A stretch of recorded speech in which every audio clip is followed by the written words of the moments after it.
بسم اللہ الرحمن الرحیم السلام علیکم ورحمۃ اللہ وبرکاتہ قال اللہ تعالی فی القرآن المجید والفرقان الحمید لئن اشرکت لیحبطن عملک ولتکونن من الخاسرین۔ سامعین و ناظرین، رمضان المبارک ٹرانسمیشن میں گزشتہ ویڈیو میں اعمال کی قبولیت کے حوالے سے دو شرائط آپ کے سامنے پیش کی تھی۔ آج کی اس ویڈیو میں انشاءاللہ العزیز اسی عنوان پر چند گزارشات آپ کے سامنے پیش کروں گا۔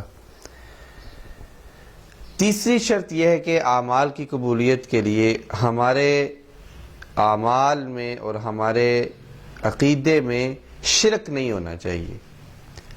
اگر کسی بھی لحاظ سے شرک شامل ہو گیا ہے تو اس شرک کی وجہ سے اللہ تعالیٰ ہمارے سارے نیک اعمال کو ضائع کر دیں گے۔ اللہ تعالیٰ نے قرآن کے اندر کہا ہے لَإِنْ أَشْرَكْتَ لَيَحْبَطَنَّ عَمَلُكَ وَلَتَكُونَنَّ مِنَ الْخَاسِرِينَ۔ اگر آپ شرک کریں گے تو آپ کے سارے اعمال ضائع ہو جائیں گے اور آپ خسارہ اٹھانے والوں میں سے ہو جائیں گے، یعنی کہ نقصان آپ کو ہوگا۔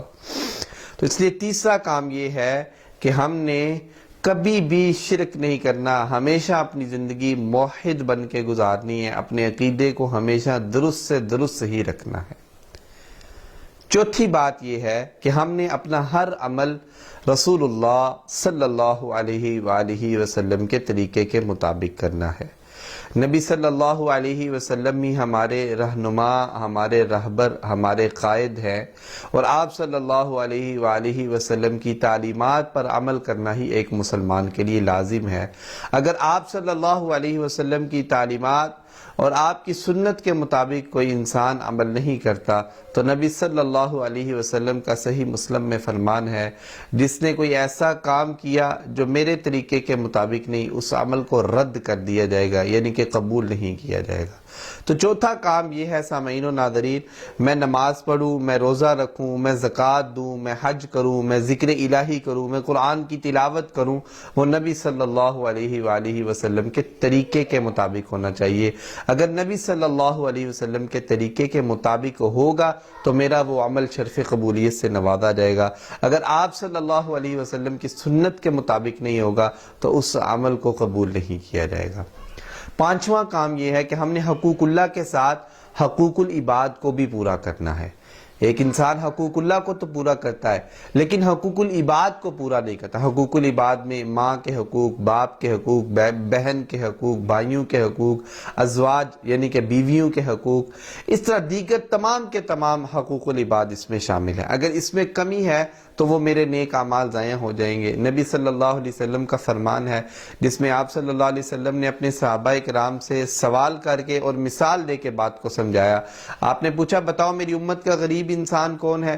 صحابہ کرام نے کہا اللہ کے رسول جس کے پاس درہم و دینار نہیں وہی غریب ہے۔ آپ نے فرمایا نہیں، میری امت کا غریب انسان وہ ہے، قیامت کا دن ہوگا، اللہ تعالیٰ کے دربار میں ایک انسان پیش ہوگا، اس کے نامہ اعمال میں بہت زیادہ نیکیاں تو ہوں گی، یعنی کہ اس نے حقوق اللہ کو تو پورا کیا ہوگا، لیکن جب اللہ تعالیٰ حساب و کتاب لیں گے ایک آنے والا انسان اللہ کے دربار میں آئے گا اور آ کر کہے گا اللہ کے رسول دنیا کی زندگی میں اس نے مجھے گالی دی، دنیا کی زندگی میں میرا اس نے مال کھایا، یہ دیگر جتنے اس کے معاملات جو اس نے حقوق العباد میں کمی کیے ہوں گے وہ لوگ آتے جائیں گے۔ مفہوماً حدیث ہے آپ صلی اللہ علیہ وسلم نے فرمایا آخر پہ ایک وقت اس پہ ایسا آ جائے گا اس کے سارے کے سارے نیک اعمال ضائع ہو جائیں گے اور ابھی لوگ باقی ہوں گے۔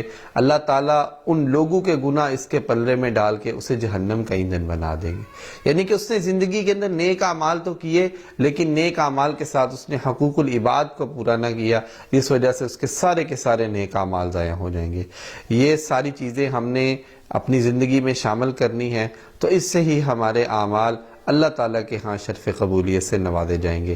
میری اس ویڈیو کو لائک اور شیئر کیجئے گا اور رمضان المبارک ٹرانسمیشن میں میرے ساتھ رہیے گا ہر روز ایک نئے پیغام کے ساتھ۔